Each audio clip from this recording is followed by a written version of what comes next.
This is a little different night for me. You know, I get to go out and I get to speak about what we are and who we are and what we do very, very often. And I don't know, a couple years ago, I made a very conscious decision that when I was going to go out and I was going to present and I was going to tell our story, that I wasn't going to kind of over-prepare, that I wasn't going to overthink things, that I was going to just go in and be honest with people and be open with people and let people know that, you know, we were worthy of their trust. And the best way to do that, for me, just to be genuine and sincere.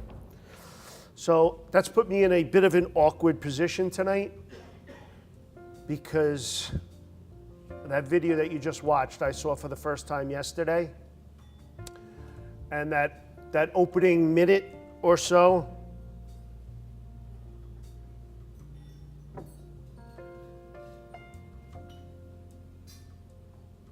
you know, is devastatingly difficult to watch.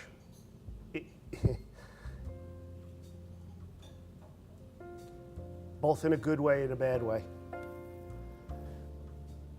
You know, after the accident in 2009, I took every video I had, I took every camera I had, and I gave them to a friend to put in a safe.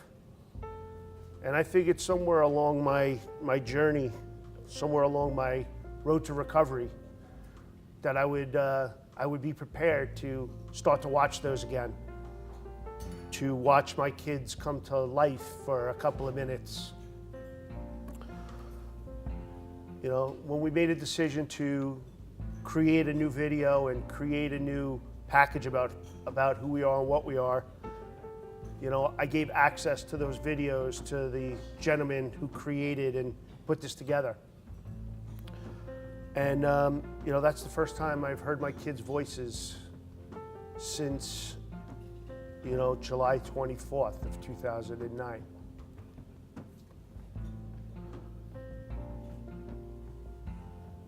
You know, I say always that, you know, we're not about sadness, as is the conflict in my life. You know, a lot of this is about sadness. Very, very early on in this process, very early on, and I'm sure most of you have seen our other video, I speak about how we all have the opportunity to write our own stories. And I spoke about how I was going to have the opportunity to, you know, write the rest of my life, what it was going to look like. And that's when it kind of came to me, you know, that really that's what's going on for me. There's the book of my life is being written, and it's being played out in a very, very kind of public way. And I'm okay with that. That goes back to what I was saying. That's what I feel like I owe every participant. I owe everybody in this room. I owe everybody the opportunity to know who I am, where I am, and what I am. So I start to think about the ideas and the themes I've spoken about before. And people have heard me talk about what I call the 4 S's: survival, structure, service, and success. That's the book of my life. So those chapters I've written, and I've been able to move forward on, and I've been able to move on to new goals and to new opportunities. And, you know, those battles are very, very difficult. You know, Beautiful Me has become an exceptionally important part of my life. You know, in a lot of ways, it's my life's work now. You know, there are people in this room that donate a tremendous amount of time, and they make personal sacrifices to make sure we're successful. But the reality is, behind those people, there are other people. There are husbands, there are wives, there are children that sacrifice their time with, you know, their spouses and their mothers to make sure that, a program that started with a goal of 50 girls in Floral Park in 2009, that's now reached, I don't know, 26 or 27,000 girls. Thank you.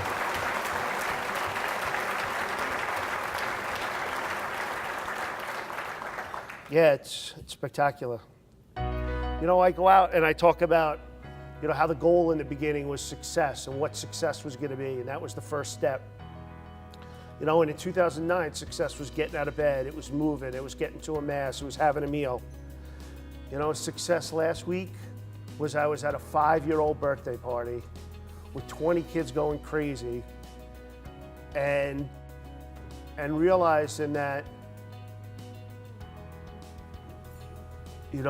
people can survive the worst of the worst of the worst.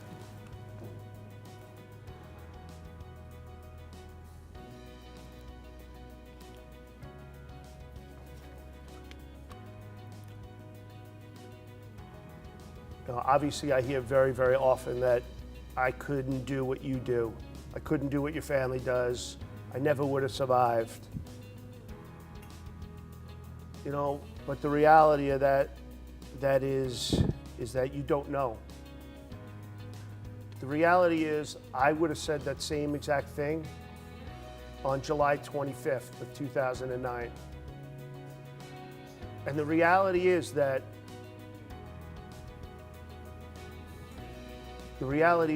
I was you on July 25th of 2009. I appreciate the support tonight. I appreciate everybody caring. I appreciate everybody paying attention to who we are and what we are. I appreciate everybody helping to get this program to as many females as we possibly can. But mainly, I'm grateful and thankful for the fact that every single person in this room has chosen to love and to remember Emma, Allison, and Katie, and appreciate the contributions that they've made to society, and that they make, and the difference that they've made, even though they're not here with us to share it. I welcome everybody to keep paying attention, to keep caring.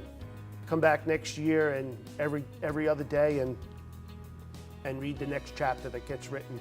Thank you very much. Have a great night.